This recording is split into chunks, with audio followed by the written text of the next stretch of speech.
Like the juice. T-minus 50 seconds.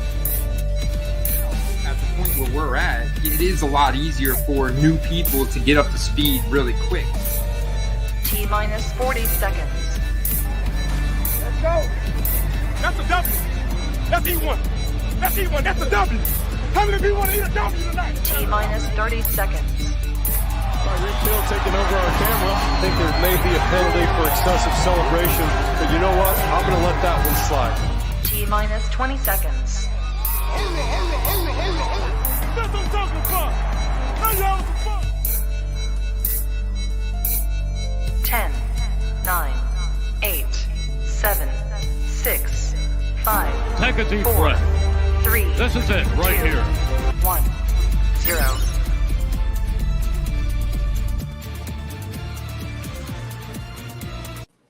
What's up, everybody? Welcome back to the Football Card Quest. We're going over the Card Wire live tonight. Guess what, guys? Thanks to all you guys out there in the community, you pulled together your funds to help fix Steve, the Howitzer, Hitman, Internet. We paid the bill. Hey! Steve is back in the building, everybody. Steve, how you feeling, man? Feeling good. When you messaged me this morning about my internet situation, I was confident it would be working, but we were getting a snowstorm, so I had my fingers crossed, and looks like everything worked out just fine. Awesome, man. I see the little Chicago Bears helmet on the bed behind you. We do have a first in the collection here. That is a authentic helmet, not a replica, of my guy, Mitch Trubisky. Oh yeah, sticking with them through the thick and the thin, man. You gotta love the loyalty Steve has to his guy. Everyone's got to have a guy, man. They don't have to be the best. They don't have to be the trendiest, but it's good to have a guy in the hobby you like, or just a guy that you follow for your home team.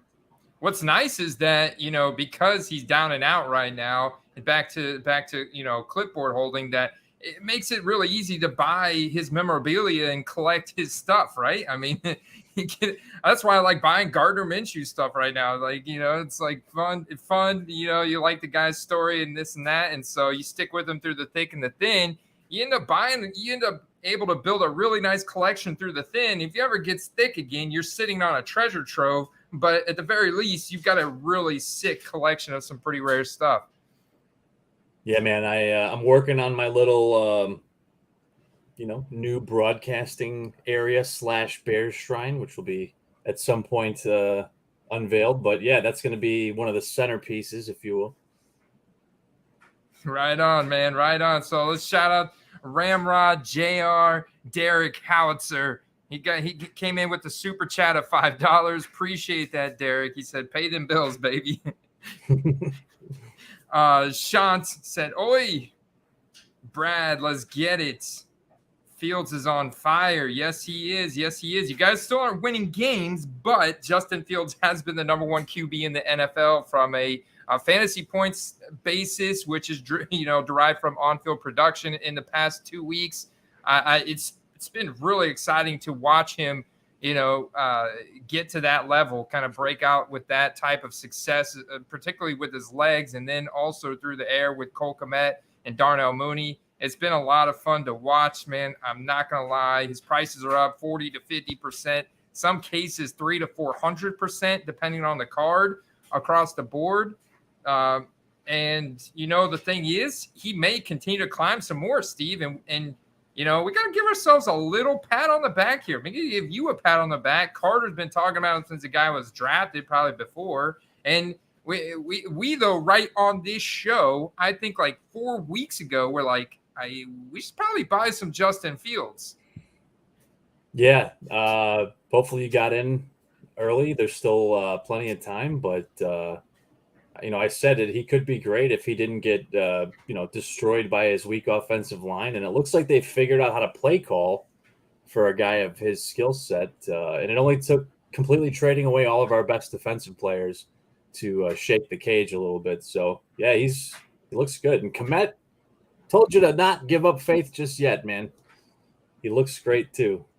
Yeah, man. I almost won a massive tournament on DraftKings again this weekend, Steve, from that same thing. I said, I'm going back to it. If they've been studying the Ravens game film, they're wanting to deploy a Lamar Jackson offensive system. Well, his favorite target's Mark Andrews. So I'm like, that's going to be the Cole Kmet show. And sure enough, it happened again. And I was overexposed to Justin Fields' Cole Kmet stacks. I just didn't quite put all 9 pieces together.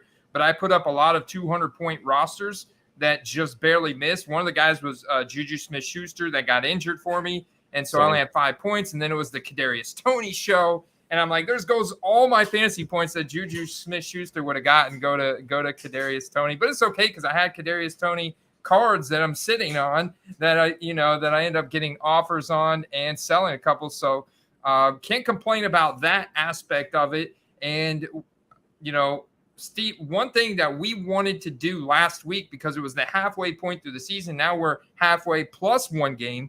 We wanted to go through the teams that we felt underperformed through the first half that we think are now going to overperform and make a playoff push. We're starting to plan for the playoffs, starting to get ready for the end of the season and the playoffs when we know there's an incredible hype cycle, when there's a lot of focus, a lot of appreciation in card values. And we want to talk about the teams that have performed through the first half of the season that are now going to kind of fall apart and crumble as the season progresses through the rest of November and December. We've got the Thanksgiving slate just a week away, Steve. So we got a lot to get to, man. I'm here. I got a little power up. We're ready to go. Nice. All right. So the data that I pulled up that I wanted to review while we're talking about this is shout out to PFF. They did an incredible job on this chart right here based on their power rankings that they do. They look at the strength of schedule, the strength of the roster, the offensive performance, all the advanced statistics around the offenses and defenses to put together a power rankings that looks at what their remaining strength of schedule is based on the opponents, how many average wins they expect, and give us an actual scientific percentage of what their chances to make the playoffs, what their chances to win the division title, conference championship, and then ultimately Super Bowl, which is really what we want to get right. And we're going to talk about, how important the playoffs are throughout tonight's live stream as we talk about this, because it is very important, Steve. Yeah, before we get to the micro view of team by team, I want to say that I said it in the off season and before the season, and I still want to go with, though they are down but not out, Cincy and Tampa as the Super Bowl I would like to see, and it's very doable. It's 9-10 right there. Cincinnati, they're in a difficult division. Baltimore's leading that way with an 88% chance to make the playoffs. Look how easy the rest of Baltimore's schedule is for the rest of the year. Easiest remaining schedule in the NFL, whereas Cincinnati's is the most difficult. But if there's anybody that can do it and overcome that adversity, it's Joe Burrow. The one thing, we are going to go through the injury report tonight, and I saw the report earlier. Jamar Chase is still seen walking on crutches today, not practicing at all. That's a big hit to the offense, Steve. But it's still got great weapons. It got a lot of depth. T. Higgins, Tyler Boyd, Hayden Hurst, Joe Mixon coming off the 5-touchdown burger that was last week in week 9 when your internet was out. But look at Tampa Bay's remaining 27th. I love it. They now get 2 wins in a row. We're starting to click a little bit. Steve, I got to ask you, since we're on Tampa Bay, are you in or are you out on Rashad White? It's obvious he's getting more work. I think that you got to have a little exposure.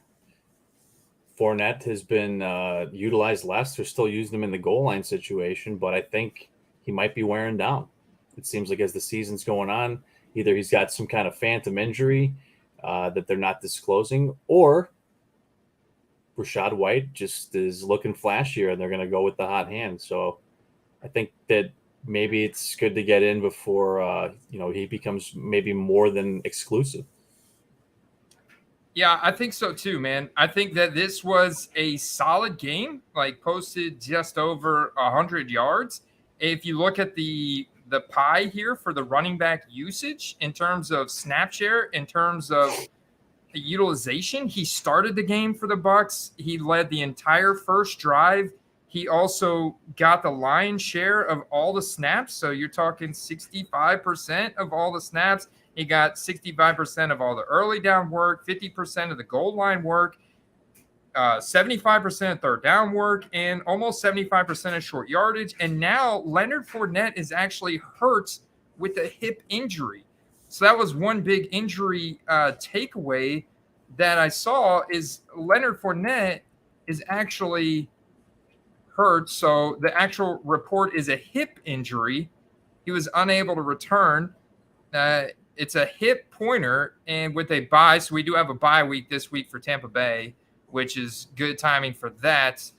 So it's likely that he'll be ready to go in week 12, but there's no rush. It's kind of like that Ezekiel Elliott, Tony Pollard thing. Why rush the RB1 back in when you've got this explosive, juiced up, rocked up young stud that has actually been more efficient on a per carry basis that was pretty critical in our win on Sunday, man. It helped us get up to an early lead, also helped us seal the game in the end.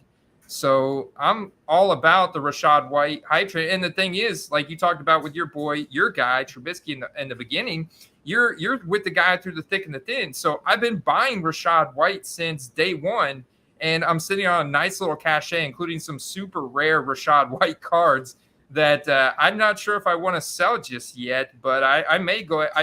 I probably need to get them listed and buy it now because I'm not going to turn down like a 5x, 500% profit return on my investment, you know?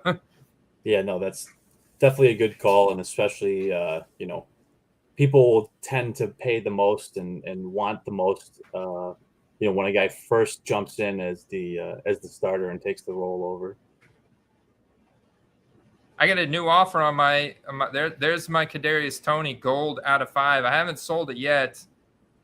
They keep giving me lowball offers, like $50.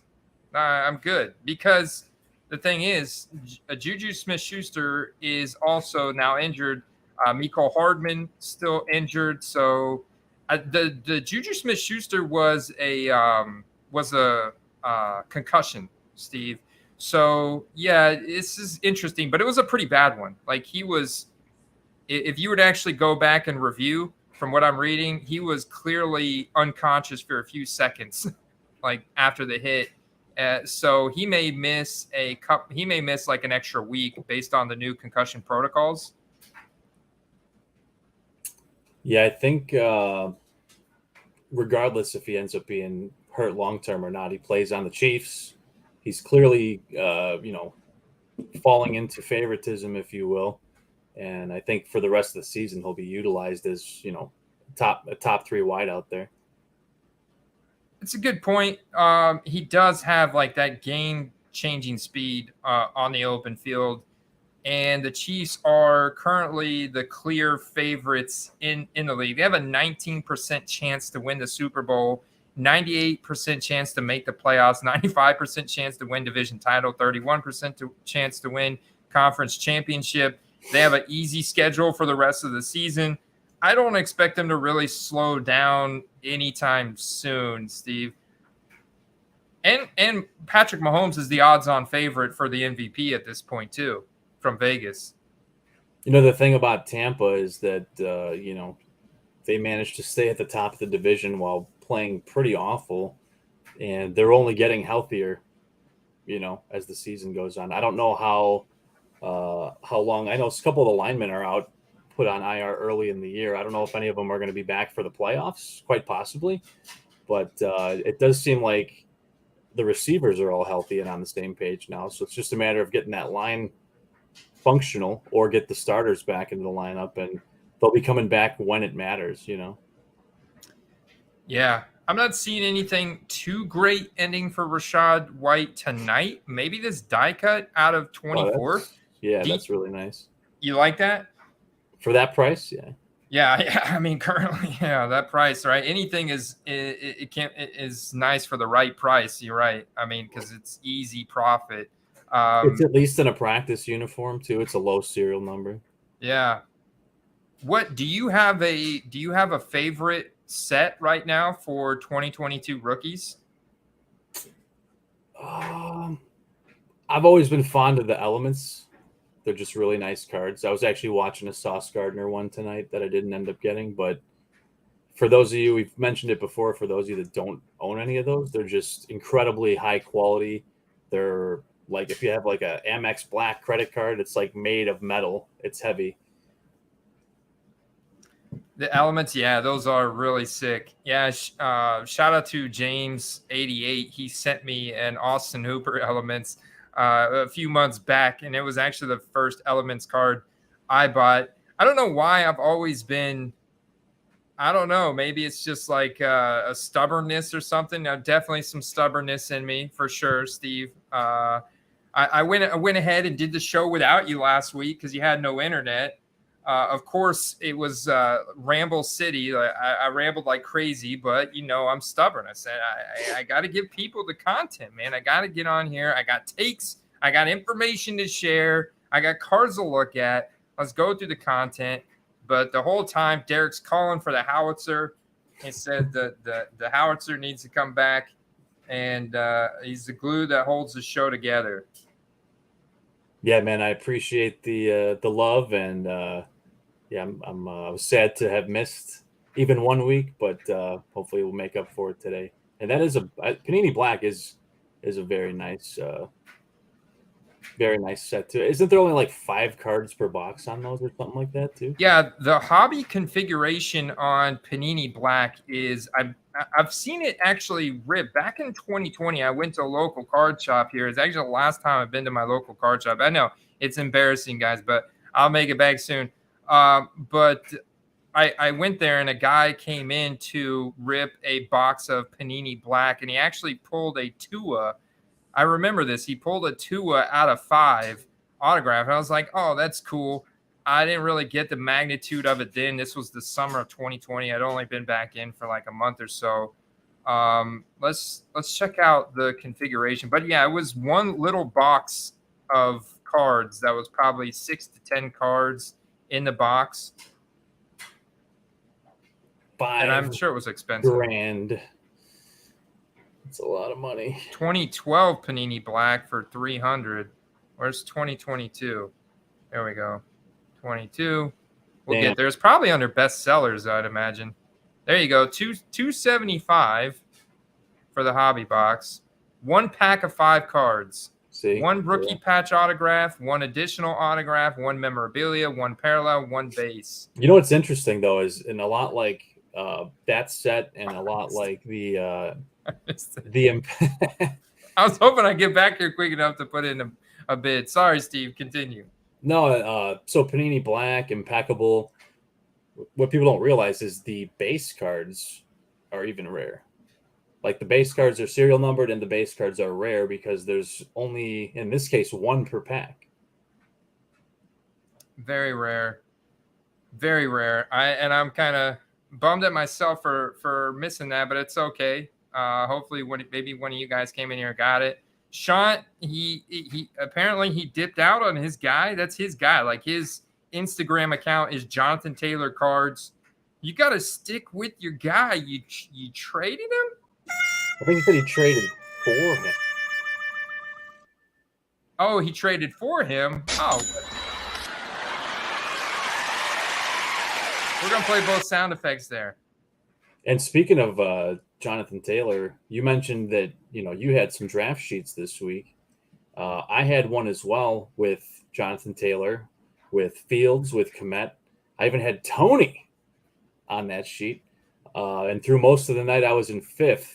Ended up finishing in 15th. But that's on these FanDuel groups. There's more than 1,000, in some cases, several thousand entries in there. So it worked out pretty well. Man, that's awesome, Steve. Tanner, I'm reading this question from Tanner, and this is a really difficult one that's probably going to take some time to unpack here. So I'm going to save that one for later in the live stream because we got off on a Buccaneers tangent, which led to me missing an auction on Rashad White. Talked about the Panini Black. So you called out the Cincinnati-Tampa Bay Super Bowl projection. What team to you that has underperformed through the first half of the season that you think has a shot to make the playoffs with a final rest of the season push? I mean, realistically, if you're looking at the math, it's a low chance. But even the Colts, Broncos, and Chargers. Now, the Broncos, even though the whole team's healthy, they look pretty bad. The Chargers are realistically missing their two best receivers. And I think once they get that back, they'll kind of look like they did last year. They just need to stop losing now. If they keep losing, it's over. They need to get those guys back on the field before it's too late. Yeah, man. It's like, when is Keenan Allen coming back? Like, dear God, you know? And man, they're just hurting so bad. And it's not like they've got an easy schedule either. It's 7th hardest schedule. It's very challenging schedule. And just that division that they're in as a whole, the shameful thing is they still have a 39% chance because the Broncos have just absolutely tanked, and the Las Vegas Raiders have absolutely tanked. The Broncos are sitting at a 5% chance now for the playoffs. The Raiders 2% chance, with the 3rd hardest schedule remaining for Broncos and the 5th hardest schedule remaining for the Raiders. So they're really swimming up shit's creek right now. I don't know what to make of it, honestly. They have the weapons, and they've just looked like they have a blindfold or an eye patch on. Like they're not playing anywhere near their potential, and I don't know what the reason for that is. I know that, you know, the hype was there before the season, and that's just an example of, especially in the hobby, how it goes. Sometimes you got to move quickly when the hype rolls in, because they definitely have not lived up to it. You know, and what's the common denominator here, Steve, that I see is new head coach Nathaniel Hackett, new head coach Josh McDaniels. Not sure if either one of these guys want the job. Like, do they really want it? Like, they're doing a pretty bad job. And yeah, I mean, I can't argue with Derek here. Drew Lock could do what Russell Wilson's doing. I mean, look how bad Geno Smith is making Russell Wilson look from his time in Seattle. So, you know what? Shout out to Ramrod Rodney. He was saying that at the beginning of the season. He's like, no, we always thought from being a local fan, lifelong Seattle Seahawks fan, that Russell Wilson was overrated, and he was happy to see him go, for them to save all that money, get the capital back, and go and invest that into guys like Kenneth Walker and Tariq Woolen, and, you know, ride out with Geno Smith. And they are sitting alone the top of the NFC West. And yeah, they lost to the Bucs, but that was a close game and an odd one, right, in Germany. And Geno Smith still played really good. Like, he still played really good. He didn't make any major mistakes. It was more of just the Bucs controlling the time of possession and getting up to an early lead. And it got really close at the end, Steve, but they lost. So, I mean, I still think that the Seahawks are probably going to make the playoffs out of the NFC West. Well, them and the San Francisco 49ers, it's going to be really hard to count the San Francisco 49ers out of this, especially when they have the 31st easiest schedule remaining. You know, that's going to be tough. And as that team holistically is healthy, yeah, it's going to be tough to count the 49ers out. I like Sean's comment, because that's kind of where my mind is at on it as well. I'm a huge Marquise Brown guy. I'm excited to see, you know, how well they play when they have two, elite wideouts out there. And now they're going to have Trey McBride at tight end because Ertz got injured. Yeah, Trey McBride, rookie tight end, is definitely going to see some significant targets. They're already in need, and he was the top tight end talent from this past draft class. So it was like significant draft capital spent on him. And I know he was a guy who put up over 1,000 receiving yards from Colorado State, drafted in the second round, right? The Cardinals are down here with just a 14% chance. So more of a long shot at this point, plus the 12th hardest schedule remaining. But nonetheless, 14% is higher than a lot of other teams. The Browns are down to 7% now. So I'm not sure Deshaun Watson coming back in week 13 is going to be able to save this team, get to the playoffs. Broncos are pretty much, they're pretty much done. They're toast. They're dust. The Raiders, same thing. Some of these teams that just have a really tough schedule. Right now, I've got it sorted by most difficult schedule. So just looking at that, I'm like, there's no way. And then the Houston Texans, we do want to talk about because we think there's opportunity, not for this year, but for next year. At least that's my opinion, Steve. No, for sure. And I think that though he hasn't played great, I think he's played better as the seasons went on so far. And if you're already thinking about next year, the guys you should be looking at are, guys that are down at the moment right now. Yeah, that's my play of the that's going to be my play of the week. I'll talk about him in just a second, but he's on the Houston Texans. He's not the rookie Dameon Pierce, because I saw Derek's comment about them just signing Eno Benjamin today. Picked up Eno Benjamin off the waivers from Arizona. What's funny is I made some nice profit on Eno Benjamin just like 3 weeks ago. And right when he got the couple starts, he started against New Orleans, looked good, started one more game in the wake of a James Conner injury, looked good with that opportunity. But as soon as James Conner got back, I was kind of surprised that they cut him. But at the same time, Keontae Ingram looked pretty good too. So I guess it was just a matter of having a guy on a rookie contract plus James Conner back. It was kind of a strange cut, like unless there must have been some beef there with the coaching staff or something behind the scenes, or maybe he missed some key blitz pickups. Colt McCoy always seems to fill in pretty admirably for and I didn't watch the game against the Rams. I just know that it was Colt McCoy versus John Wolford. I'm putting my money on Colt McCoy for sure.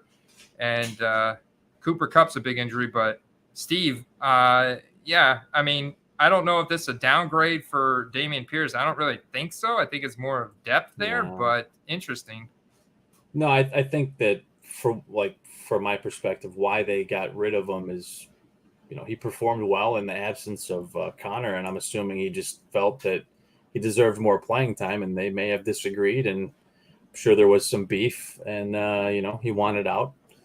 Now he's in a team where they're going to run a lot, and he'll probably actually get some utilization. He's not going to cut into the starter workload at all, but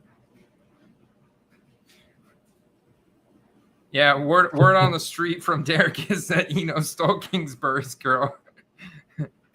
It's possible, man. Now this is a highly relevant question here. Kevin Corey wants to bring up Christian Watson with the big 3-touchdown breakout performance game. You had no Randall Cobb in this game. You had Romeo Doubs out with an injury. Christian Watson finally connected with Rodgers, unlocked some of that massive height-adjusted speed score that he has. This is why they drafted him in the second round. And my question to you, Steve, is do you think that this is something that could continue, or is this like the Chase Claypool 4-touchdown game he had in his rookie season that he was never able to reproduce? That was literally the ceiling game, the anomaly. That was his best games in his entire career, and that was the spike for his cards. Or do you think this is something that Christian Watson can sustain with Aaron Rodgers moving forward here for the rest of the season? because pull up the power rankings real quick for the Green Bay Packers. 22% chance. They're 1.5 games off from grabbing a wild card spot. 14th easiest schedule remaining. They're right in the thick of it. Can't count those Green Bay Packers out just yet. Yeah, I don't know. I think that there's going to be a lot of knee-jerk pickups for for Christian Watson being as young as he is and having that kind of game. But me, if I'm buying up the Christian Watsons, I'm going to want to see a little continuity. I'm going to want to see a couple more games of him at least performing admirably. Because drops have been his biggest thing, and that's not entirely uncommon for young receivers as they get acclimated. But you may want to leverage yourself with like some entry level or mid entry level stuff like silver prisms, optic hollows, etc., so that you're not getting crushed if he doesn't then continue on his rise to the top, if you will. Yeah, it's with rookies, things can change so quickly, right? I mean, they can develop and break out so quickly that I think that he could sustain some of this success. I mean, I do think he's better than Romeo Doubs if he stays healthy and he actually hangs on to these footballs like he did yesterday. I mean, Aaron Rodgers is going to gravitate. We all know what he's capable of. And what's interesting is you do get Randall Cobb back from IR, but I mean, that guy is over 30 years old. Like he's kind of a dust ball, but he's had success because of Rodgers. Even with Alan Lazard out there on the field, Watson still got 100% of the end zone targets from Aaron Rodgers this past week. So, man, part of me says I've got to have some exposure just because I know what Aaron Rodgers is capable of. And I know that this guy's got a 96 percentile height adjusted speed score, and he's got 98 percentile burst, and it's just like super fast. He's super young, and knowing that the Packers fan base is so large, like I'm wondering if there's going to be any dips or hesitations, or if any of these cards like Elite numbered out at 99 could go from maybe ending at 20 to 25 to now ending at 45 to 50 in just a matter of a couple weeks, Steve. Like if he continues this trend, kind of like this Justin Fields trend, if you want to say, like, putting up 25 to 35 in Justin Fields' case, he put up over 40 in 2 weeks in a row. But before that, he was putting up 20, then 25, then 30. And so if Christian Watson can continue this trend with Rodgers, I absolutely want to just pay market value for something, maybe get something tonight or tomorrow night and get some exposure just to have myself covered. Yeah, and we kind of crazy started off with the topic of teams that I think are ascending the rest of the way. I think that a win over Dallas is kind of what they needed to propel them. Rodgers is obviously motivated by the embarrassing losses they've had, so he's going to be on a mission to prove he's better than their record has shown. So I think that I'm not paying $40, $50, $60 for his autos, but find a couple deals and they could end up paying off. What's interesting, Steve? They're on bye week this week. I'm looking at the schedule right now. They're on a bye week this week. They don't play again until the 27th. So that's a long time from now. I think that some of the Christian Watson hype could absolutely slow down. Guess who they're playing?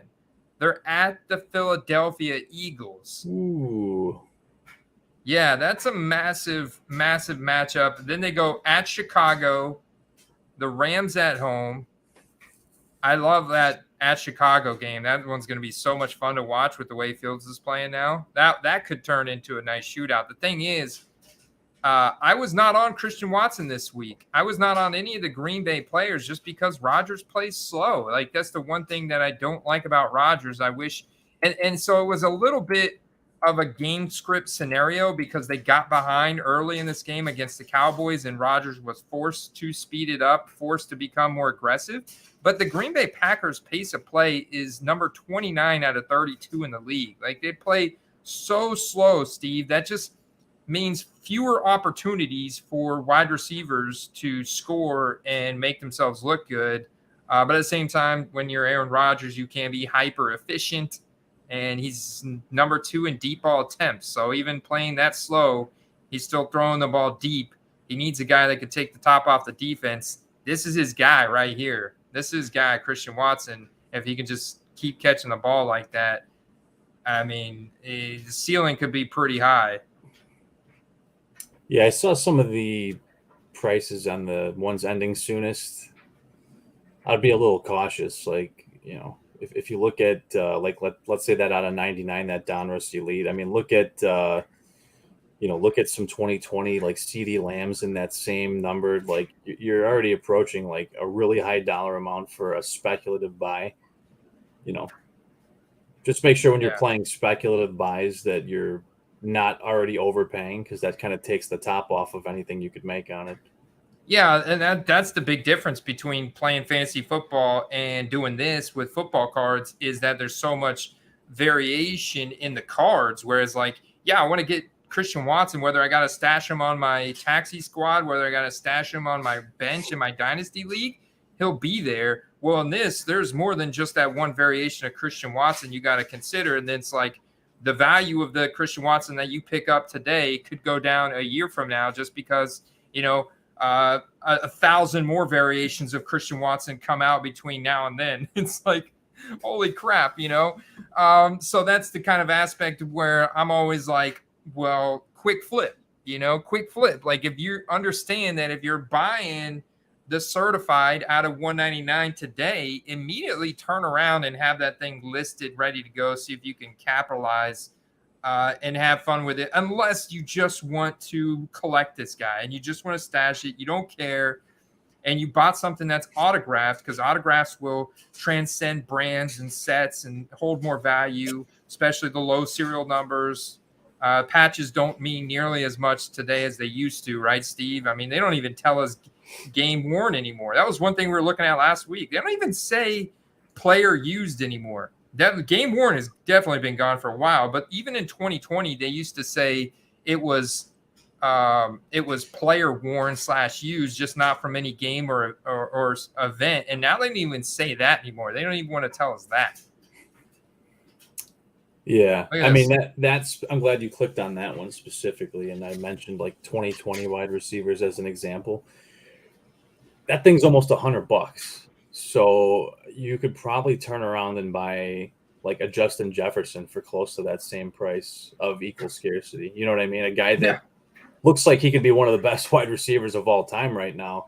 So I think that you're purely buying into hype and speculation at $93. Yeah, there's no autograph. You have a low serial number, 2 out of 20, but just a patch. We'll do that right here. Whether it's CeeDee Lamb, whether it's Justin Jefferson, either one of those guys, you're not going to get. I mean, I would say maybe what, Steve, a $30 card, $35 card without the autograph. Yeah, I mean, I would, if I had to guess, the certified Justin Jefferson with the same credentials, out of 20 would be like an $80 to $100 card, probably. See if we can find something. These are all autographed. Let's see if we can find something that's just a patch here. 1750 autographed. None of these are indicating serial numbers, but I would imagine they are, just because I think most cards from certified are serial numbered. There was one up there that was like out of 99, I think. Oh, here. There you go. There you go. See? I mean, it's a great example. That is the embodiment of what I was just talking about right there. Yeah, and this is out of 25 with gold on it, and it's Justin freaking Jefferson, who's already on a Hall of Fame track, So it's like, so expecting you would need this level of performance from Christian Watson to just hold the value, for a couple years. you know. But if you're quick flipping it, now all of a sudden maybe you got yourself a shot. I tend to think not, only because $93 is a lot for that card. I'm not gonna lie. So it's not even gold, Steve. It does have like that cool wild card sunburst look to it, but that's not gold. It's a beautiful card. I mean, both of Yeah. them are beautiful cards, but I mean, again, if we're talking about this is something means something to you and you're going to hang on to it and throw it on your wall, awesome, man. I'm all about that. I have tons of cards. I have a helmet that, you know, maybe some people wouldn't spend $100 on, but, you know, to me it means something. But if you're using it as a investment, it's going to be really hard to get more than you paid for it, honestly. Derek's not buying into the second round North Dakota State University. He played with Trey Lance, man. You're not buying in there. So your boy, the Howitzer. Cards in the Attic just traded Amon-Ra St. Brown for Travis Etienne. Is that PPR or standard? We'll star that one up. So are there any other teams, Steve, that are on your mind in terms of power rankings that you think could be undervalued at the moment that could turn it around here, man? Colts. The Colts. I didn't believe for 1 second that Matt Ryan was being benched for the year. And, you know, clearly, you know, they played a little bit different. Granted, they had a different coach in there and they had Matt Ryan back in the game. Jonathan Taylor at some point was going to start playing good again. And it kind of all came together at the same time. Well, he did, man. He finally came back this past week. I was happy. I put him in a couple lineups as well. It was probably the cheapest that Jonathan Taylor's ever going to be. And there was such a nice buying window there. So I'm happy. Another little pat on the back. He was a main part of my top 5 targets. I think it was not last week, but the week before.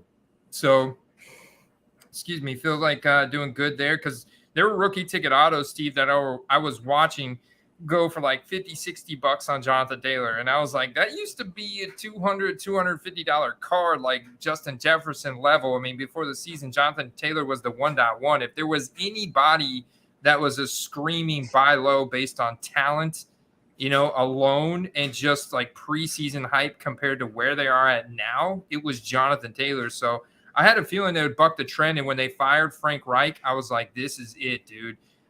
Because you know how teams rally behind a new head coach. They bring in Jeff Saturday. It's like the perfect guy, the rah-rah guy that was their Hall of Fame center, you know, that went on to be a broadcaster and stuff. And it was just like, I mean, yeah, it was kind of, it was very interesting, man. But they really rallied behind him, man. And Jonathan Taylor got back to that Jonathan Taylor workload, 24 carries, like 150 yards. I mean, I'm already seeing the appreciation, like looking at his optic hollow back up to $62, $75. I got to see what his rookie ticket autos are back up to here on.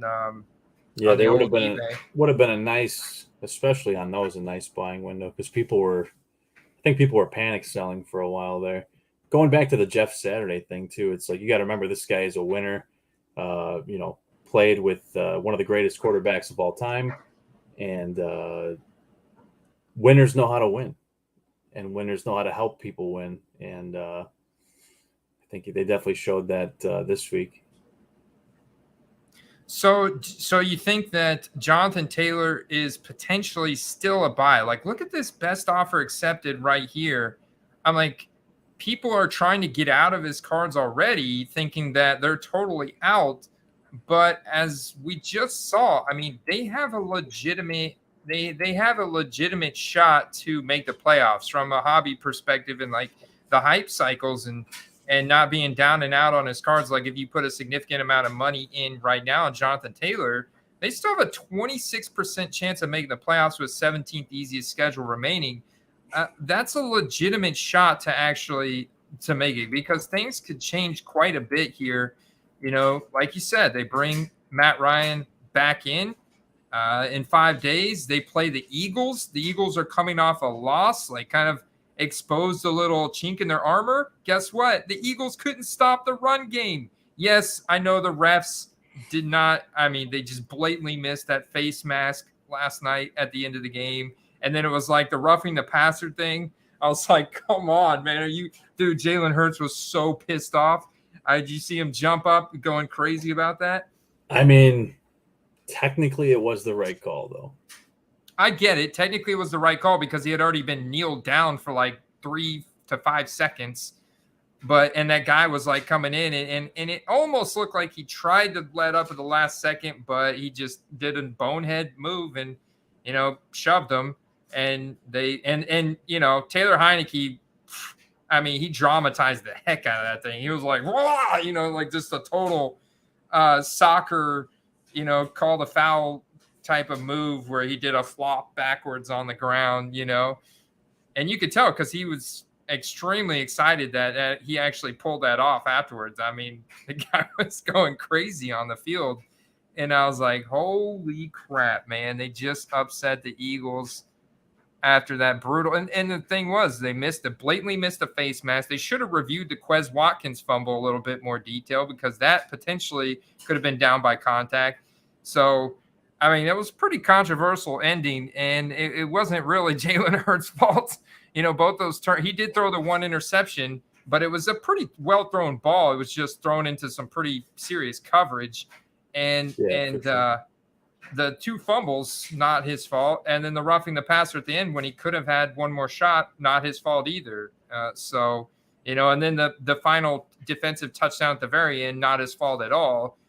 They were just trying to, lateral it as much as they could. And it just didn't work out, turned into a final defensive touchdown. But, I mean, the Colts, it's like maybe, now that their undefeated season is over, now maybe they're opened up to a couple more losses. They can't stop the run game. They really struggled to stop the run game last night, Steve.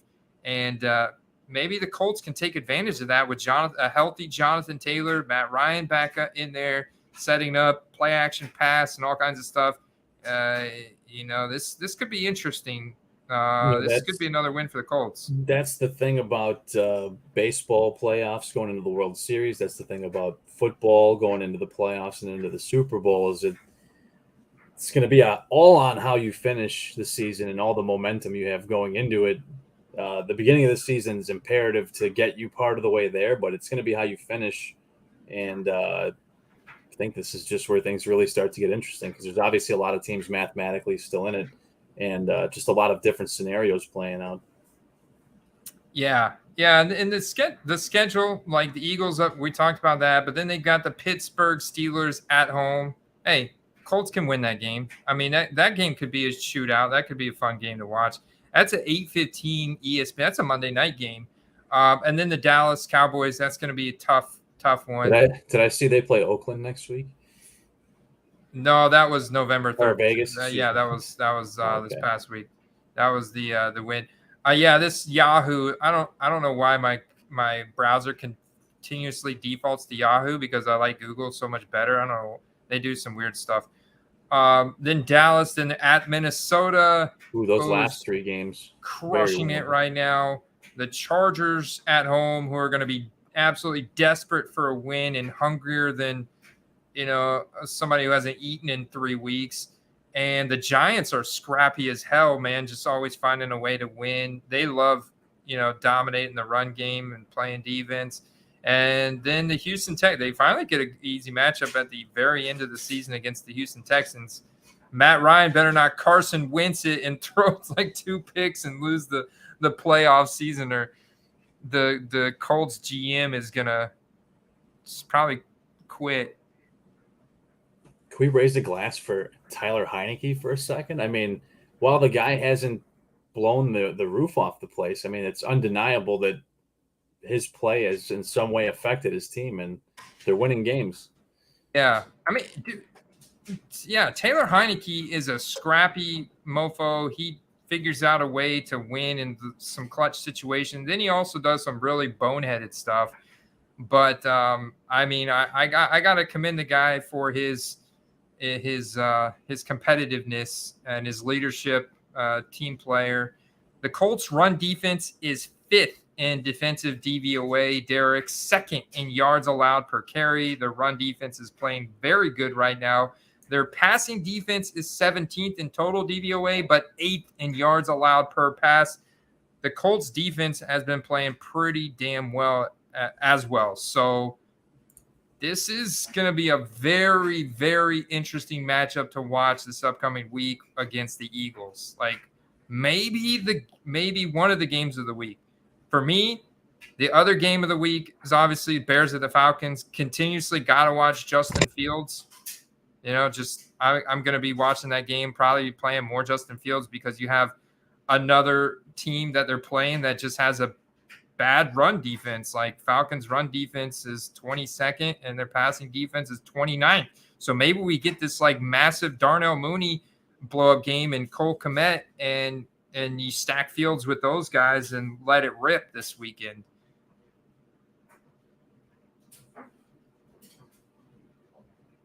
What happened? We lost Steve? My camera fell over. Oh, your camera fell over. Yeah. All right. Yeah, I like the Colts. They're an above average defense for fantasy. I would obviously be a little nervous about playing them against the Eagles, but they've been probably in the top half. Yeah, they're interesting, man. If I had to pick one team that could fall back from this list up here, Steve, I mean, I think I kind of look at the Giants, even though they keep finding ways to win. They've had a pretty easy schedule. They've got a pretty difficult schedule upcoming, 7th hardest. I could see them falling back a few games here and potentially losing out. Like, right, the NFC East is stacked. The Cowboys and the Eagles are the real deal. Commanders are a little scrappy, but I mean, they knocked off the Pittsburgh Steelers back in 2020 when they were 11-0, and they were like 4-7. So, you know, they've done the same thing to another undefeated team. It's just like any given Sunday type of scenario there, in my opinion, you know. But they still have a 37% chance. I think that the Giants, if I was picking a team from the top 10 here that could fall back, I'd be looking at potentially the Giants. The Tennessee Titans always find a way to win. It's like, you know. Titans play in Green Bay this week, though. Okay, that's a great matchup to watch, man. That's a very good matchup to watch. Their Titans run defense is not going to let Aaron Jones run all over them, at least on paper. The Titans run defense is number 1 right now in the NFL, Steve. 6th in yards allowed per carry, 1st in total DVOA, and their passing defense, though, is 16th. So the Titans have been this pass funnel defense, which is why I'm like, oh, surely Russell Wilson's going to get it going. Nope, just total dust ball out there. You know, just a joke, but you know, I mean, the Packers run defense is terrible. So the Packers are, you know, it's like one of those games where, hey, are we going to get another monster Derrick Henry game? Probably. And with the Packers playing slow at one of the slowest paces in the league, and the Titans wanting to run the ball down their throats, I mean, this is setting up for you know, probably a low scoring affair, but I guess it could always get out of control if one team forces the other team to get crazy. And you know, Treylon Burks is coming back. That's a guy to watch out for, Steve. Their 1st round draft pick that they traded A.J. Brown, that package deal for, he's coming back, man. And he had a very large target share this past week, even though the box score didn't indicate it. Nick Westbrook-Ikine got the touchdowns. He got the big plays. But Treylon Burks was out there for roughly 80% of the routes. And he also got like 3 or 4 receptions off of like 5 targets. So it's a matter of time before they are forced to get in these situations where they've got to throw it more. And he's a guy that can create a a lot of yards after catch. He can put up some really big plays, and he's a rookie, so he's a guy I've got my eye on that I think could break out here in the near future, kind of at the level of a Christian Watson. While we're talking Green Bay and while we're talking the division here, Titans secondary is pretty weak, so there is another possible opportunity for the Christian Watson train to keep rolling. But since we're talking that division, Bears and Falcons at noon. Falcons give up a lot of points. Could be another Cole Kmet Fields show. For those of you that didn't see the news today, Khalil Herbert on IR. It's going to be a David Montgomery type week. So I think start him with confidence as well. Derek likes Vikings to run the table at 16-1. Are you buying any Kirk Cousins yet? Or you were buying Kirk Cousins before, weren't you, Steve? I bought some during the year last year when no one really cared. I gotta check on the values. A couple autos I've just been sitting on that I should probably list soon. I mean, it's a slam dunk play. I get it. His prism is now up to that of a Russell Wilson. His base prism, you can see it's PSA 10 up 26%. But guess what? It's only got a population of 33, Steve. The Russell Wilson card has got a population of, I think, like 1,300 or something. Let me pull it up here so you see Kirk Cousins here up almost 30%, 26.37, $115 trend. The Russell Wilson $175 trend, negative 12%. Should be down more than that if you ask me. Here's an auction ended Sunday, 9:45 p.m. In auction. So, this card used to be $1,000+ card. Like if you look at the 1 year trend, I mean, look at where last November, 7:30. If you were to go back to last September before he got injured on the Seahawks, he had a lot of hype coming into 2021. The card was $1,000 card. It's got a population of 604 compared to the Kirk Cousins of 33, Steve. 33. So for them his to still be lower, I just did like a search of Kirk Cousins in general because he did the big team change, and there's a lot of people buying Kirk Cousins Viking stuff. Big color difference, but rookie card still I think has a lot of room to grow. And Cousins will be around for a while, and his supporting cast will be around for a while. So, yeah, they're not letting Justin. Even if you're buying them to hang on to, they're going to be good for a while. I mean, there would be no rush on that. What happened to Herbert? Hip injury. Justin Herbert or Khalil Herbert? Yeah, Khalil. I saw Khalil Herbert came out with an injury. So maybe we should run through the injury report here. But look at this, Steve. Like I need to get more. I need to get more Kirk Cousins, like ASAP. ASA freaking P in my collection. I've got 3 base prism. Not sure if I have anything else, but I that need rookie more. Ticket auto PSA 9 right there. Yeah, I need more. I don't care if it's 9. I don't care if it's raw. If it's autograph, rookie autograph. I think once he wins the actual playoff game, people are really going to turn their heads. All the doubters that thought that, he couldn't have the primetime success, this and that, if he actually tackles that demon. Star up that $15 listing right there. Yeah, that's a nice one right there. Oh, I've actually been looking for, it's not the highest serial numbered one, but the purple refractor. It's purple. And the thing is, like, you only have this Redskins logo in the middle at the bottom. He's not in the full Redskins gear. You got the combine outfit. That's a cool card, man. That's got Vikings written all over it. Well centered. That's in good condition. That is in great condition. And they don't fetch as much as the chrome do, but I think the finest refractors from the same year look really nice, and the X-fractors can be had for rather cheap too. Yeah, man. Dude, that's a nice find right there. Good call. Star that one up, guys. I'm going to be on vacation for the next couple days, so I don't know if I'll be able to catch it, Steve. But I definitely, with it being started up, I have my phone on me. You know what I'm saying?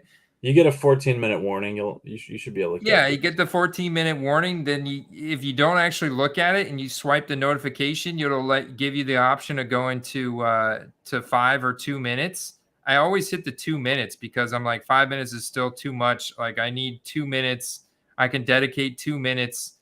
Multitasking, watching, it's the kids and stuff, and Hey, 2 minutes is perfect time. Go back up real quick. I know it's not pro uniform, but the autographics, 2 more. Go up 2 more right there. Dude, those are really rare cards, man. So autographics. So as you know, like autos are like 1 per box now. Autographics was interesting because you could get an autographics out of any Fleer product, but they were very rare. So it wasn't like you had to buy this product or that product. They were actually just rare out of any Fleer product. And those are sweet, man. I don't even care that it's college uniform. That's just a great card.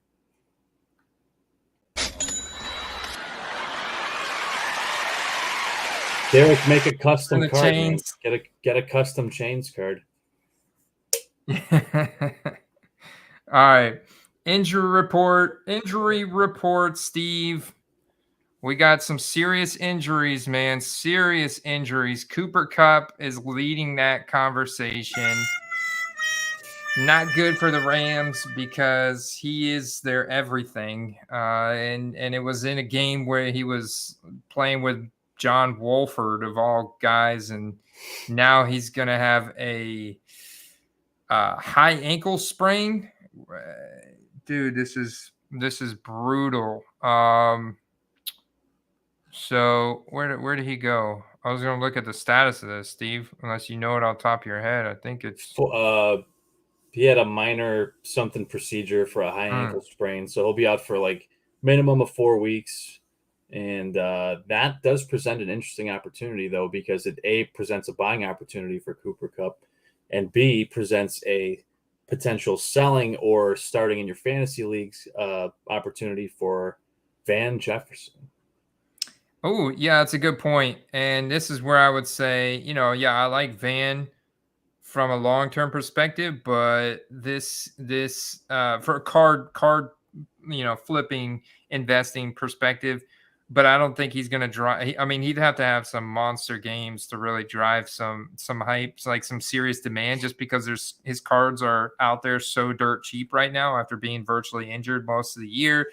And the Rams just totally hung over from that Super Bowl and just playing terribly. I mean, no Andrew Whitworth. That offensive line looks like hot garbage out there. And now Cooper Kupp's hurt. And Matt Stafford hasn't been playing particularly well, even when he has been given a lot of protection. So they've still made mistakes. And the run game is non-existent. Like Cam Akers is a bust, apparently. And now you got Kyron the Williams. line has a lot to do with all their woes, but the one salvation is you can just hope they get in a bunch of high-scoring games. And it looks like they probably will. I mean, even though they have Jalen Ramsey shutting down opposing number 1 wide receivers, he'll be on, he'll only be on one guy. So there's still going to be a lot of scoring put up against them, and they're going to have to answer back. It won't be with Wolford, though. It won't. They're going to need to get Stafford back. What about the Cardinals? Speaking of the NFC West, Cardinals have a slightly better chance to make the playoffs at 14%. Kyler Murray had a hamstring injury, couldn't play. Colt McCoy, pretty valiant backup. They play on Monday night, though, next week against the 49ers, man. And right now he's day-to-day. So I mean, that's a really tough divisional matchup here against the 49ers, who are 76% chance for the playoffs with the 31st easiest schedule remaining. and one of the best defenses in the league. So it's like, first in yards allowed per carry, their run defense, and their passing defense is 7th in yards allowed per pass. And with no Cooper Kupp, I'm like, I don't know. And who are they going to roll out running back? It's Kyron Williams, the rookie Kyron Williams now, a combination of him and Darrell Henderson.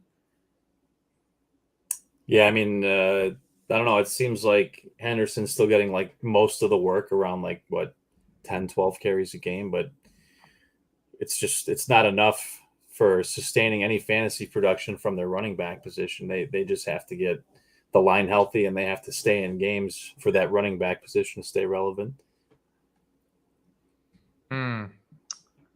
So true, man. So true. So there's that. Let's see what other Bring good out matchups. the chains. There's definitely some good matchups this week. You mentioned the Colts Eagles already.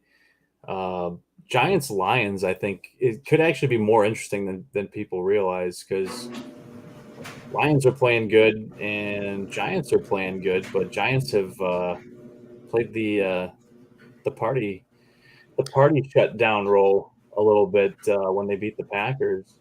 Oh yeah, I love that. I love that matchup, man. I'll be targeting that. I'll be trying to fit Saquon Barkley. I mean, he's going to be expensive as crap, but I still want to try and get Saquon. I mean, Saquon is technically if I were to look at the Vegas odds for MVP and Offensive Player of the Year, I mean, the cat is in the running for MVP consideration and Offensive Player of the Year. Let's see where he's at. Yeah, current odds are plus 16,000, and he is like 6th. He's number 6 if I were to look at the Vegas odds. Mahomes at plus 116. Tua now in second place at plus 470. Jalen Hurts. Josh Allen slid all the way to 4th. Then Lamar Jackson at 5th. Joe Burrow at 6th, which is sneaky upside, especially with the difficulty of his schedule. That's an interesting one. But then you got Kirk Cousins at plus 3,000. I love like putting money on Kirk Cousins. So if you're gonna buy some Kirk Cousins rookie card, you might as well come in here if you got access to a sports book. Bet on Kirk Cousins for the league MVP. Geno Smith at 7th. Well, I didn't put numbers here, but that was 3, 4, 5, 6, 7, 8. Geno Smith at 8. Herbert actually at 9th still, which is interesting. Tyreek Hill at 10th. Tom Brady at 11th. Then you got Justin Jefferson at 12th. Derrick Henry 13th. Jimmy Garoppolo 14th. Then Saquon Barkley at 15th. Right behind him is Daniel Jones.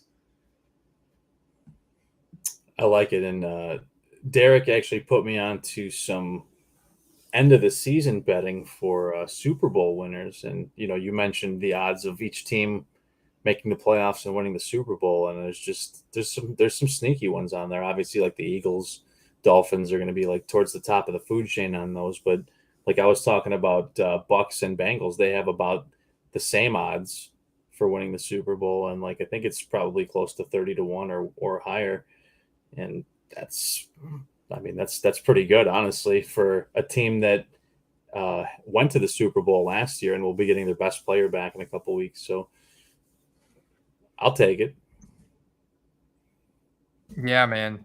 I'll take it. Vegas Insider Offensive Player of the Year. Do you know another really good matchup this weekend is the Chiefs at the Chargers? Obviously, that's divisional mega matchup. Chiefs at the Chargers. That's going to be incredible. You also get the Player of the Year. You also have a Chargers. Chiefs run defense is middle of the pack. Chiefs pass defense is actually 24th overall, but 10th in yards allowed per pass. So, I mean, I guess that kind of it's going to fit well, I guess, for maybe Austin Eckler. I mean, every week is Austin Eckler week for the Chargers, but the Chiefs passing offense, 2nd in the league. Chargers passing defense is 10th. Chiefs run offense is 19th. Chargers run defense is 29th, 32nd in yards allowed per carry. So literally one of the worst run defenses in the league. Pass funnel team that sets up perfectly, run funnel team that sets up perfectly Well, not that actually. No, I don't know what I'm saying. That's opposite of what I meant to say because the Chiefs like to pass the ball, but I've been waiting for this Isaiah Pacheco breakout game. The usage. This is actually something very interesting to look at because the usage of Isaiah Pacheco this past week was totally different, and there's been a steady decline in the snap share and the carry share of Clyde Edwards-Helaire over the past couple weeks, and it's all in favor of Isaiah Pacheco, Steve. And he's a rookie, doesn't have a lot of cards, but I mean, there's some pretty high upside when you look at the fact the guy runs a 4.3 40-yard dash. Yeah, Hilaire is he's quickly seems like he's on his way out of the equation here. I've had a couple of random trade offers in my leagues this week. People trying to send me some Clyde Edwards-Helaire for some other quality running backs, and don't be fooled by his early season touchdown successes. He's kind of being worked out of the equation. So check this out. Check out the running back usage, man. Isaiah Pacheco getting almost 75% of the early down work, over 50% of all plays, getting some short yardage, got one on third down. Clyde Edwards-Helaire got the one goal line snap still, but that was it. That was one. Look at how many carries and snaps that Clyde Edwards, or this is just snap share. So look at that. Yeah, dude, the guy was on the field for 8 plays. That's it. So I'm ready for the Isaiah Pacheco breakout game. Maybe it's this week against the Chargers. So going back to the some of these other teams that we were talking about that could have like a second half resurgence. I talked about Tampa Bay earlier, but I think you can't stress enough how weak that division is and and how good Tampa is, despite the fact they haven't played that good. But one thing they have done decently well is play defense, and they've allowed only 180 points, whereas the next lowest in their division is 243. So if they can get the offense going, I think it's going to be a clear shot to the top of that division, which they're already at. But I think that they're just going to be building ahead of steam going into the playoffs. Yeah, man. They currently rank 7th against the pass and 9th against the rush. So I can't complain. I can't complain there. They made a few mistakes, like Devin White. He gets so aggressive sometimes that he makes mistakes, but otherwise, overall, and as the team gets healthy, the defense, like our guys in our secondary come back and everything. We had a couple of them come back already. So, we're really solid. And you look at the upcoming schedule, 27th easiest. You got a bye week this week. That's why I'm like, okay, let's go Rashad White, fire him up. He's my play of the week, guys, because his values are still just a fraction of what Christian Watson, of what Kenneth Walker III, insert your favorite 2022 rookie, George Pickens, and this is a guy that's on a playoff team. And, Tom Brady has no problem dumping the ball off to his running backs. And Rashad White is such a good receiver going back to Arizona State. He was a highly touted receiver at Arizona State. And he's already been a very good receiver here in Tampa. So, watch out, Leonard Fournette, man. And he's a rookie, dude. So I'm expecting him to create a lot of hype. And he's a guy that I can kind of hang my hat on from a PC standpoint for at least the next 4 years on his rookie contract, right? So regardless of who the quarterback is, the run game in a lot of ways is independent of that. And just in terms of sheer talent from a running back perspective. So whether it's Kyle Trask or Blaine Gabbert, I can hang my hat on Rashad White as a very talented, super young, not even 24 yet. So he's not going to be in his prime for another, or he's not going to hit that age apex for running back for another 4 years. So I love him as an investment all around right now. Absolutely. Yeah, I mean the arrow's definitely pointing up on him. It's pointing up on the entire Tampa team. And that includes Brady, who we saw take a dip in his rookie card values. So that would have been maybe some good buys, and there's probably still some good buys out there right now while people are looking a different direction. Going back to some other teams that are ascending, but maybe not ascending in the ranks, we got to talk about the Bears a little bit more. Oh yeah, is it? You think? What do you mean in terms of the ranks? They may not make the playoffs, and they may not even climb in the division before the season's over, but clearly they're putting together something special, and people are going to realize that. And from an investment standpoint, those are guys you're going to want to grab a hold of now.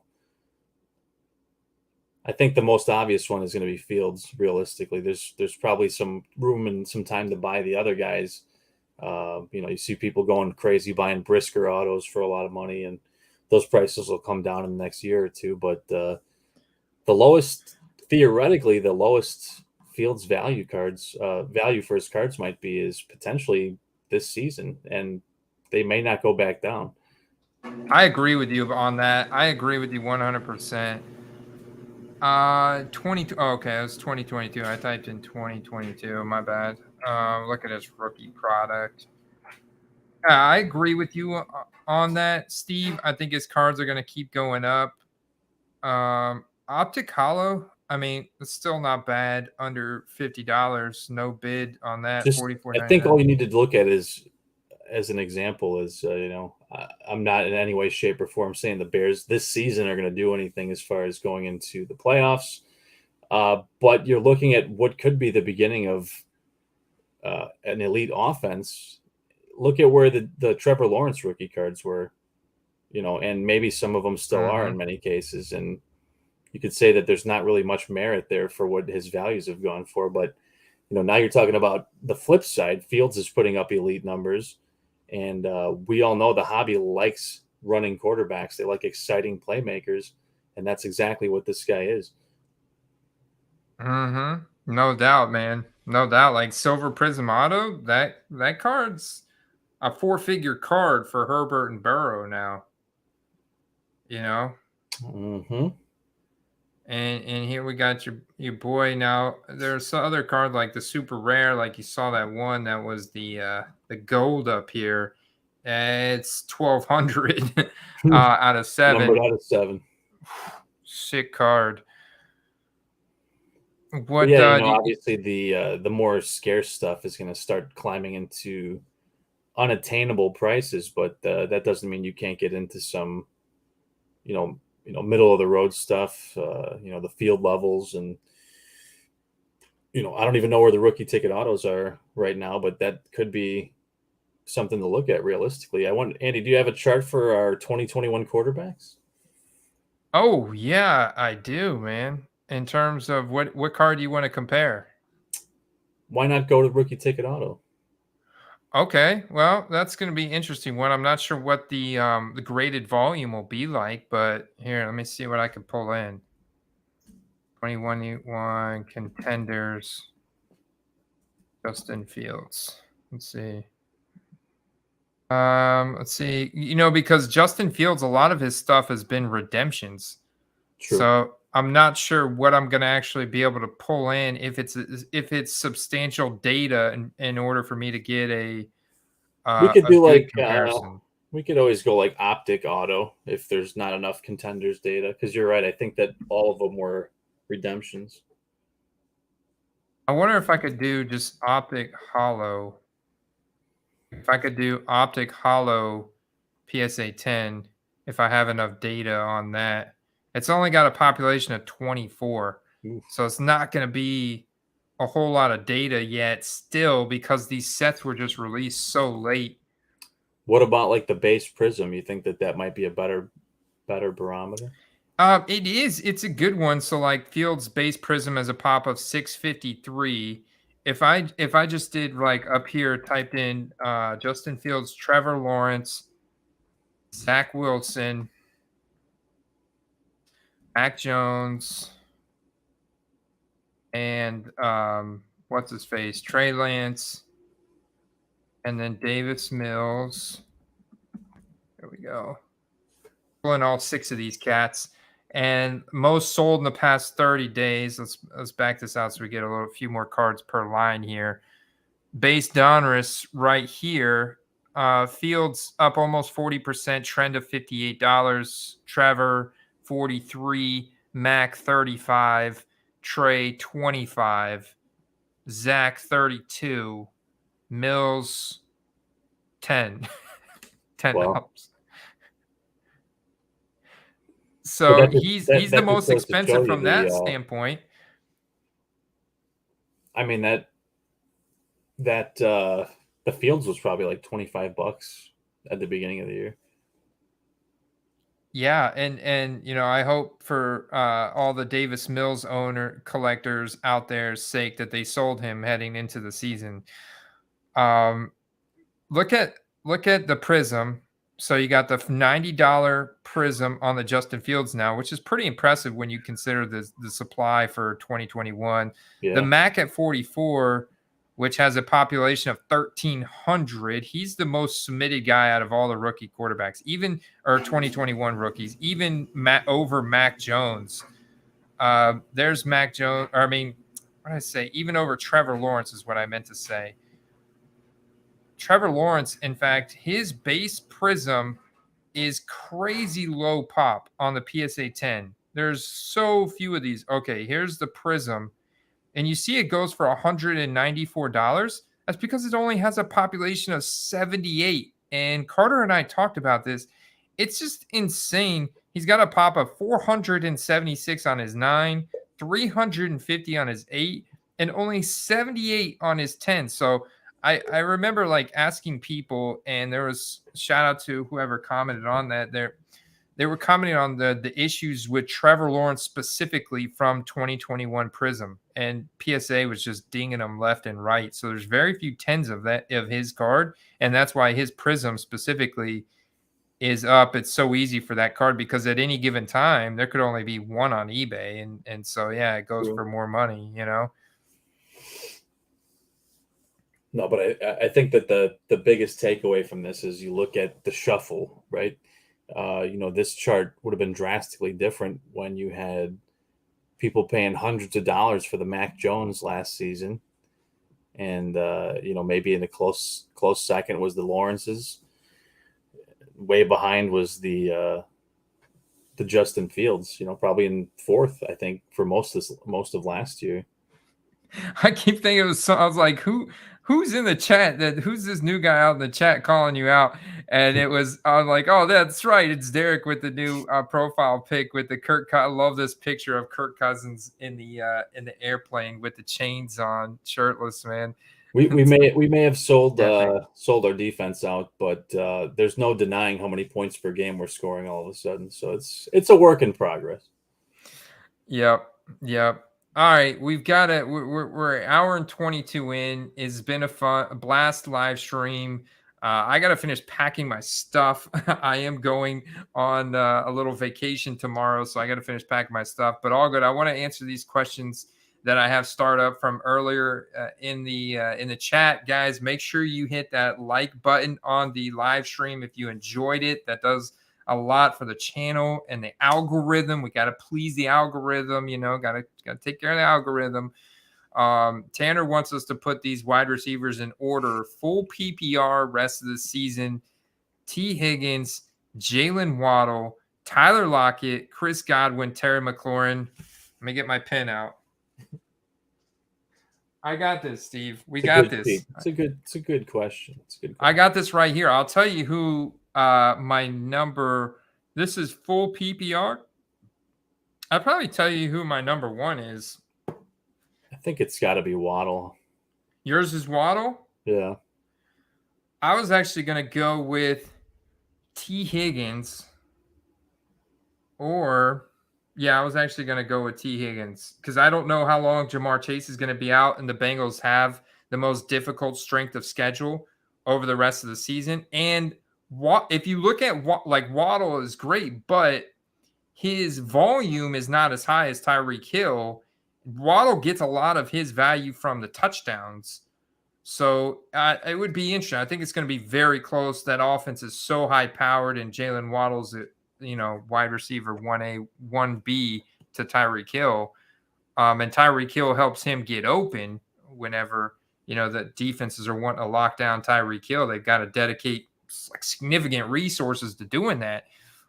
So yeah, I don't know, man. That one's really close. I would have given Higgins number 2. So I mean, there's going to be weeks where they're close, where maybe Waddle doesn't get as many catches, but I think inching him out, Waddle will be inching him out, and if something were to happen to Tyreek Hill, Waddle would obviously be in an even more favorable position for volume. I love Terry McLaurin, but I love Terry McLaurin actually better with Taylor Heineke, because Taylor Heineke just locks on to McLaurin, right? And Carson Wentz is trying to do all this fancy crap, who knows? And so I'm a bigger fan of McLaurin with Heineke, and I feel like even though Wentz hasn't been medically cleared yet, that was another injury report I saw today. Wentz is probably going to be back in a couple weeks, and it's probably going to be back to the same thing, and I don't feel that come time for the fantasy playoffs, I have much confidence in McLaurin's fantasy performance any given week. So from that sense, I got to put Godwin ahead of him. So I guess we're probably going Waddle, Higgins, 1, 2, 2, 1, going Godwin. I'm going to go Lockett after that because, again, resources dedicating to DK Metcalf. Tyler Lockett is such a good route runner. He's such a good deep ball specialist, and Geno Smith is playing incredible. Doesn't have as big of a quarterback question. A lot of competitive scenarios there. Maybe not as high volume. So, Steve, what do you think about going Waddle, Higgins, Godwin, Lockett, McLaurin? Yeah, I think that's exactly where I would have went with that. Nice. Spot on. We nailed that. But I think we hit on this when I started up. If I didn't shout out Bob earlier, Bob in the chat said, what you think of the Matt Ryan start? Well, it was great, man. It's exactly what the Colts needed there. Not good for the one Sam Ellinger card I bought, but hey, man, I knew better, but sometimes too much free will can bite you in the ass, and you can succumb to that impulsive. Had to get myself a little piece of some potential pie that turned out to be a disaster. But if you bought some on the cheap and sold it, then the thing is, I had offers to make a few dollars on it, and I turned it down trying to get too cute, man. So who knows? But he's still a super young guy. Maybe he'll figure out a way to get another start, get some hype, and I'll just break even on it. There was a really good comment earlier about buying some vintage guys. I don't know if you started that one up or not. I might have missed that one. I got this one from Robert Copeland with the X-ray skeleton there. That's cool.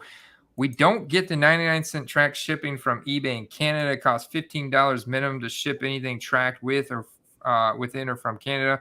Why would I use eBay when they have made it so unfair? You got to use a middleman. Shout out to Billy. Find a consignment, dude. Find a consignment.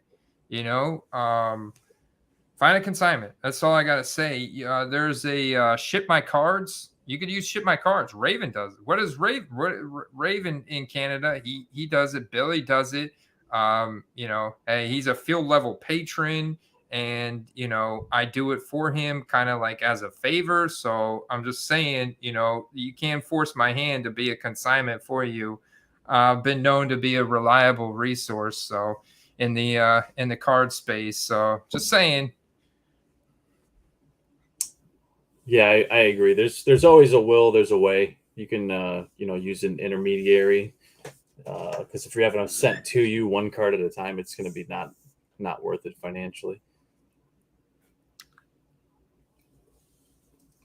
The question earlier, Andy, was from 822 for Jaime.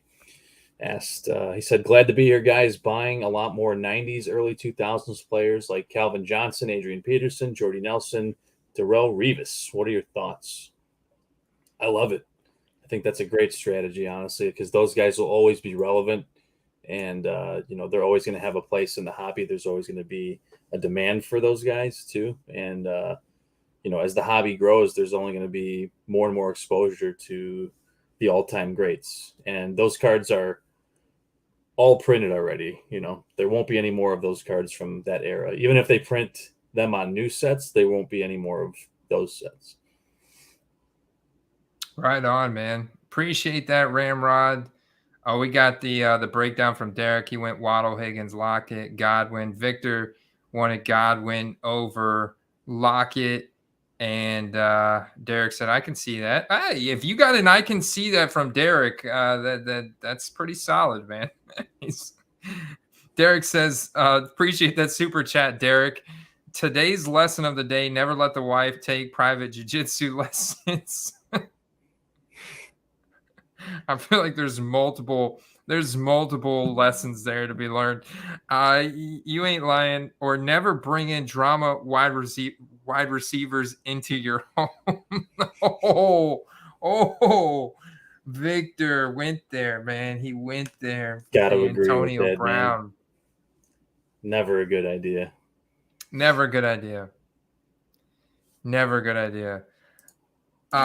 So yeah, man, that's the show. I do have to finish packing. We'll be back, man. We'll be back. It's a great show, Steve. Take us out, man. Oh, yeah, man, wait, I missed this one comment, Steve. Sorry, Steve. That was like messed up. Steve was ready to take us out, and I said we missed one comment from Cards in the Attic. This guy looks vintage. The vintage baseball player there. Ted Williams. That's pretty cool. Ted Williams, man. Hall of Famer. Hey, guys. He just traded St. Brown for ETN. And St. Brown's your guy. ETN's been my guy. I'm overexposed to ETN. I'm a big ETN guy. No, that's about as fair as it gets. I think that if you're in need of a receiver more than you need a running back, that's a good move. This is definitely that time of year where you only have a couple weeks to make deals. So if you find yourself with like extra depth at any position and you lack at another, see if you can formulate a more concrete starting lineup to carry yourself the rest of the way. So I don't know the rest of your lineup, but it seems like a good deal. Yeah, so he traded St. Brown for ETN. Yeah, I like it just based on the role. I feel like ETN's ceiling is higher just based on the running back nature there and the fact that he is their bell cow running back. He's getting the targets now. He's getting the rushing opportunities. Like, he's got a high ceiling at this point with his athletic profile and the opportunity he's getting. St. Brown is great. But as long as you give Jared Goff time in the pocket, right? And St. Brown's a slot receiver, so it's like his ceiling in a way is kind of capped, Steve. He's not going to see these.